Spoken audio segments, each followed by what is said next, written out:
Good morning, everybody. I am Haley Black, the co-founder and director of education of Inspirations Academy. I am doing a virtual book study and just kind of giving you guys a weekly recap of a couple of chapters of The Self-Driven Child. If you have not picked this book up, you need to do it. Buy it on Amazon. Actually, a family texted me. It was on sale last week, cheaper than what I paid for it at our local bookstore. This is an amazing book. It's not just for educators. It's really actually written to parents, talking about children of all ages. It goes from toddler all the way through young adulthood. And it's tying in some psychology experiences, neuroscience, and education all together. And it is decades of proof and research that has been put into an easy read book called The Self-Driven Child. It's written by two people, William Sticksrud, who is the neuroscience guy, and then Ned Johnson, who's more the psychology and education guy. Decades of experience, and they have dove into the research together because those two do go together. So we are going to be talking about, I'm just kind of going through each chapter and giving you tidbits of what stood out to me. So we are on chapter 7 and 8 this week. So chapter 7 is all about sleep.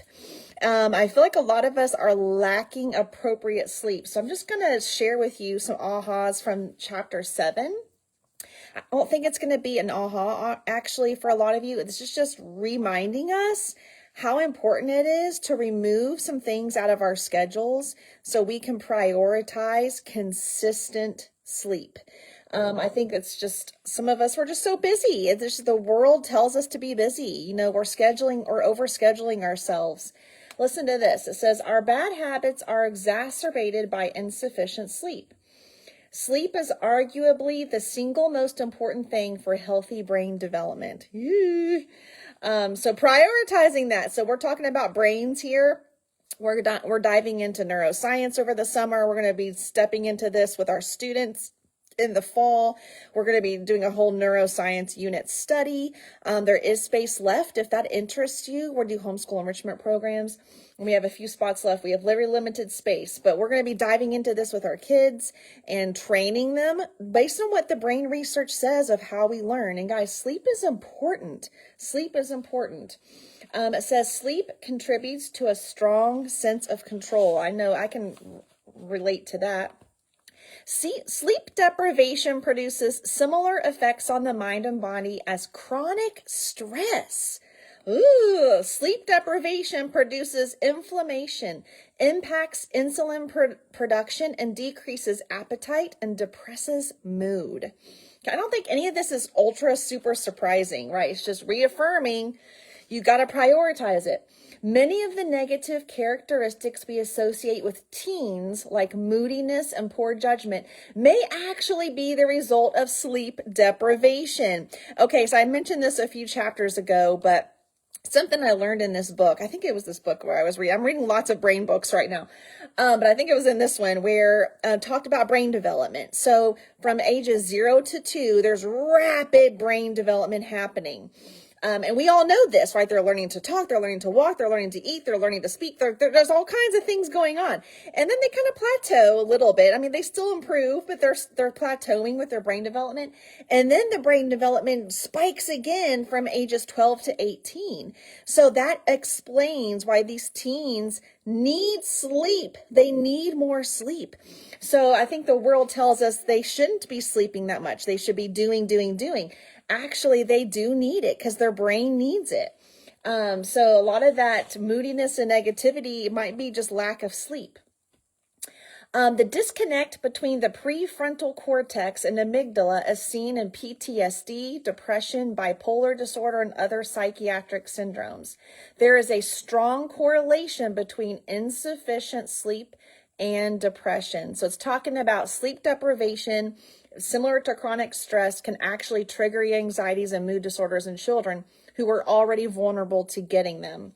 Sleep loss also leads to a significant decrease in cancer-killing cells, enough for the American Cancer Society to classify night shift work as a probable carcinogen.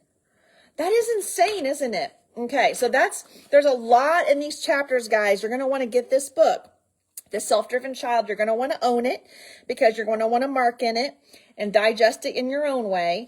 But at the end of each chapter, it kind of goes through some really common questions that parents are going to say or have, or these are things that everything in this book is real. This is what these authors have experienced for decades.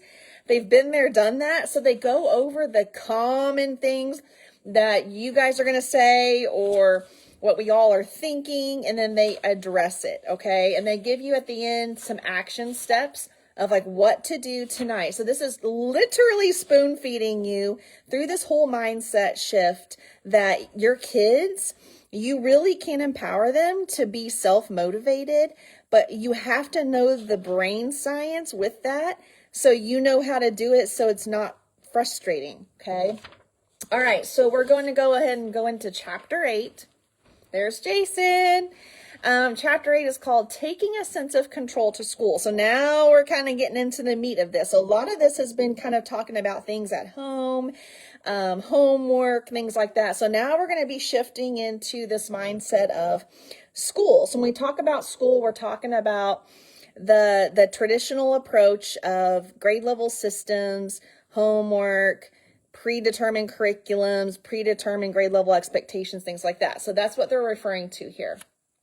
So this is this is what I feel super passionate about. This is why we started Inspirations Academy. But anyway, so it says, for more than 2 decades, school reform has been driven by an agenda that appears to be uninformed by even the most basic research into what we now know about the functioning of the brain of the healthy development of the child. Most reform has been focused on what to cram into children's heads and testing them ad nauseum to see what sticks, rather than on developing their brains, right? It's all about regurgitation. That's kind of what the traditional system was created for back in the 1850s. The school system, guys, was not created to develop children's potential. It was created to stifle. That's why it was created, because all these Irish immigrants were coming because of the potato famine. And so school, all of a sudden, this mandated school was created primarily to kind of control these Irish immigrants who were bringing this strong Catholicism culture to America, and the Protestants here didn't like it. So they were fearful of this strong culture, and they were confident, and they were educated people. So they brought them here, and they all of a sudden became mandated for these Irish kids to have to go to school and to learn the American way, right? So it was to control, right? To make sure we're staying in control. That's the whole backstory to what school was created for. It's interesting. You guys should read the book called Unschooled by Kerry McDonald, Kerry McDonald. She goes into all that research behind school. All right, listen to this. It says, get them engaged. We're not raising curious learners who are motivated to develop their own mind. We're raising kids who are overly focused on metrics and outcomes. This is not how you create a self-motivated learner. The best thing you can do to facilitate engagement in the classroom may be to give your kid autonomy outside of it, right? Give them some ownership and give them some say. It goes into some more about academic stress and pressure and the brain science with that. It says students learn and perform best in an environment that offers high challenge and low threat. When they're given difficult material in a learning environment in which it is safe to explore, make mistakes, and take the time they need to learn and produce good work. Unfortunately, the testing environment of schools, the pressure to cram and get this stuff out on and as fast as possible so they can get it out in April and May and give us really good scores, right? It's so heartbreaking. I lived that for over 20 years. I lived that life with kids. That's not what research says, and that's not our goal, right? That's not any teacher's goal. We don't go into teaching to cram. We don't go into teaching to get test scores. We go into teaching because we love the idea of learning.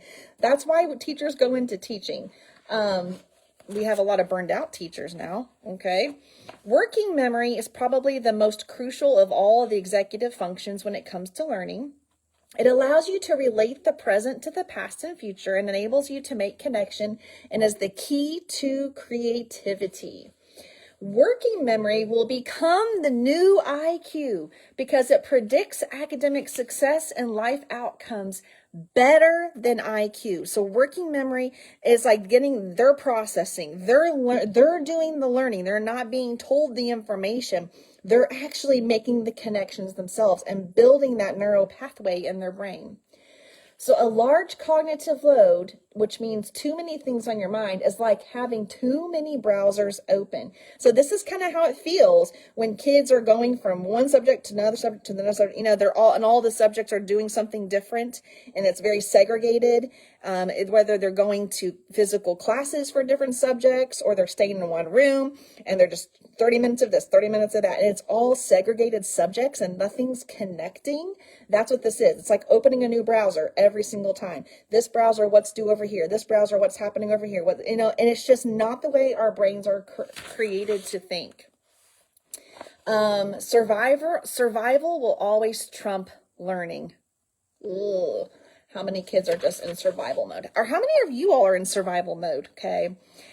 So the motto of these authors says, inspire, but don't require. Several studies have shown that when kids have some control over the topics they study, they're more likely to be engaged in the work and to complete it. A compelling reason for most homework to be voluntary and ungraded. Okay, so I was a teacher, right? Public school teacher. I didn't really give homework because the research doesn't really show. Sometimes I would give them things they could work on, but I never held them accountable for it because A, who's doing the homework? B, how are they, where are they getting the answers from? C, is it really fair? Do we even really know what's happening at their house when they go home? Some of these kids are raising their brothers and sisters, okay? So homework there's just not a whole lot of power in the homework. So parents, you just advocate for that, okay? Just advocate for that. So if they're being assigned something that they don't see value in, it's just regurgitation of information. There really isn't a whole lot of research that supports that. Now, if they have chosen something to dive into, they've chosen something to research, they've committed to something they've chosen, that's different, right? But if it's just being something that's placed on them in order to get a grade, or it's just a requirement and there's no meaning behind it, there's just no research behind that. Let's see. Okay, they're talking about Finland. If you guys have Finland, the Finnish students, the Finland approach, Finland was actually one of the lowest performing countries in education. And then they did a 180 shift. They actually started applying brain science to how they approached education. And now they're on the top. They're at the top tier of education models in the country with the top performing kids. And what's crazy is they actually do less on time structured learning, and they have built in some more creative play, undirected play, just some of that. So it's like what brain science says we should do in order to really maximize learning. And it says many primary and lower school students finish most of their homework before leaving school, and that 15-year-old students in Finland do not use private tutors or take additional lessons outside of school. So it's like that's just kind of opposite, I think, what we do here. Let's see. They say the Finnish approach, it says, let's suppose your school takes the anti-Finnish approach, which is basically forcing more butts in the chairs for longer periods of time to regurgitate information in order to get scores, right? That's anti-Finnish approach. So it says, switch to a school that focuses on brain-centered learning instead, a school that aims to develop inquisitive learners, not score seekers. That's exactly what Inspirations Academy was created for. Right. I was a burned out teacher watching how this traditional system is just breaking children, right? Breaking children at an elementary age, going all the way up. Okay. So that's what we're doing. We're doing brain-centered learning, that we are developing the whole child. We are not forced to take the kids through checklists. We're not mandated by anybody. And our whole goal is to incorporate energy and curiosity and let them be inventive and creative and things like that while building their faith and empowering them. That's what we're all about. Okay, let's see. It says teach kids when they're ready. So it kind of goes into a lot of these fears. So as we are pro homeschoolers, like we're supporting our homeschool families, some of the fears that we hear a lot of, and it's just such a hard mindset to get out of, but fear of failing your child because your third grader in homeschool world, there aren't any grades, okay? But let's say you have a child that if they were in traditional school, they'd be in third grade, and your third grader isn't reading yet, okay? So it's like freaks parents out because like if they were in traditional school, they would be labeled as behind and they need all these special services and there's something wrong. Guys, okay, so this says, this scenario drives us crazy because it's grounded in fear, competition, and pressure, not in science or reality. So this ties back into the Bible, biblical truth about, there's no standard of when your child has to learn something. Like who said that? Who created this anyway? Like, have you ever thought about that? Like, who said that an 8-year-old has to do X, Y, Z? Right? So when we have these babies and these toddlers, they're all different stepping stones of what they're doing when, right? And it's not a huge deal. At least it wasn't with our children's doctors. Like, thank goodness we didn't have a doctor like that was freaking out when our oldest kid wasn't even crawling yet when she was 1. She's totally fine. And he was not freaked out by that. Now, some doctors might have been freaked out and made us freak out, right? But we all have different stepping stones of when we do things, right? That's just how we are. We're not created as robots. We're not going to be exactly the same. God doesn't want us to be exactly the same. It says the problem is that while children from the 1920s to the 1970s were free to play, laying the groundwork for key skills like self-regulation, modern kindergartners are required to read and write. Yeah, so yeah, free play, guys, is huge. It's huge in brain development. And that's a big thing that we put into homeschool plans. And we're going to be coaching our families with these younger kids. Like, that needs to be a part of your homeschool plan.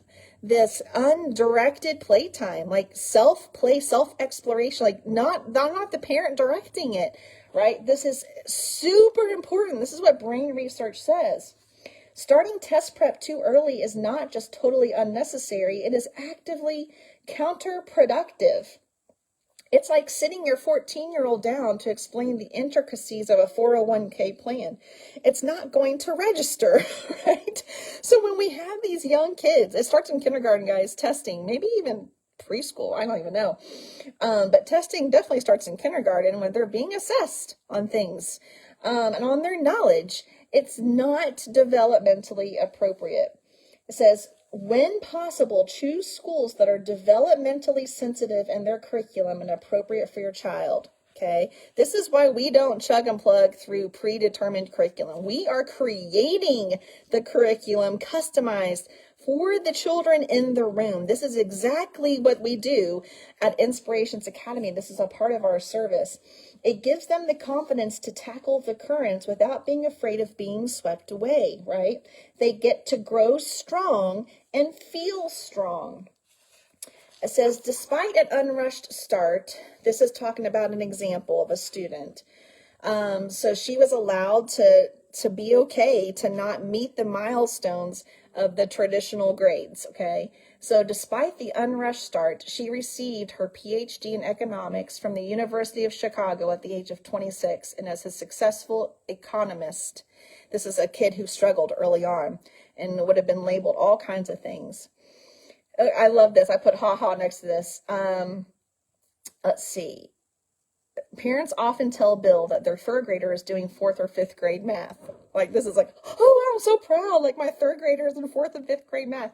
But he never hears 26-year-olds brag that they're more successful than most 28-year-olds. Like, why is this our culture? Like, why are we, like, so proud of this? Like, oh, my kid's a year ahead. Or like, why? That's just like, okay, as soon as they're done, as soon as they're in the real world, that's done. Like, that's not celebrated anymore. So why do we falsely celebrate it And we're creating these pathways in their brain that's truth. That's how you're valued, as if you were performing above somebody else your same age. Like, where is that even coming from? It's kind of funny. Okay, heavy reliance on standardized testing is an ineffective way to improve educational outcomes. So many nations around the world use and show that test scores in these countries are actually declining. Finland chose to emphasize highly trained teachers, collaboration, school-based curricula. Okay, this is customized curriculum. Like, you're creating for the humans in that building. And a leadership style among educators that are built on trust, right? So the people who are in the field with the kids, those teachers, those coaches, the ones who are right there with the kids every day, they're the ones that should have say. They are the ones that should be having the most say in informing the top of what needs to happen next. It's reverse in our U.S. system. It's just reverse. It comes from the top down. The people who are never in your classrooms are telling you what to do in your classrooms. That does not make sense. Every student should have something to look forward to every day, and test-driven education puts this at risk by squeezing out time for elective classes and focusing those hours on test prep instead. So even our local schools, last year was a big turmoil because they were getting rid of some of these awesome electives. Shouldn't be electives. They should be part of core curriculum. STEM classes and engineering classes and all that should be that should always be offered. Always. It should never be a maybe option. It should always be offered. And that's what I love about homeschooling. It is offered all the time. Like, it's not kept from them. Like, you don't have to be crossing your fingers, right, that something's going to be offered in your high school. You get to have say. You get to create what your plan looks like. Ways to bring a sense of control to school. In sum, schools should focus more on nurturing healthy brain development and less on test scores. They should be exploring how to make the school experience less stressful, to promote self-understanding and self-regulation in students, to maximize self-motivation by promoting autonomy, and to maximize engagement by incorporating the arts into all aspects of teaching. This is exactly what we do. This is exactly what we feel is so important. And that's why we embed it in everything we do at Inspirations Academy. Guys, grab this book. There's so much more. There's so much more in here talking about all the brain research. But that school chapter and the sleep chapter was it was just mind-blowing to me. Okay, guys, I'll see you here next Tuesday, 8 a.m. Grab this book, The Self-Driven Child. Read it, mark it, comment, share. You can actually catch all the recap on our YouTube channel of all the other chapters. Have a great day.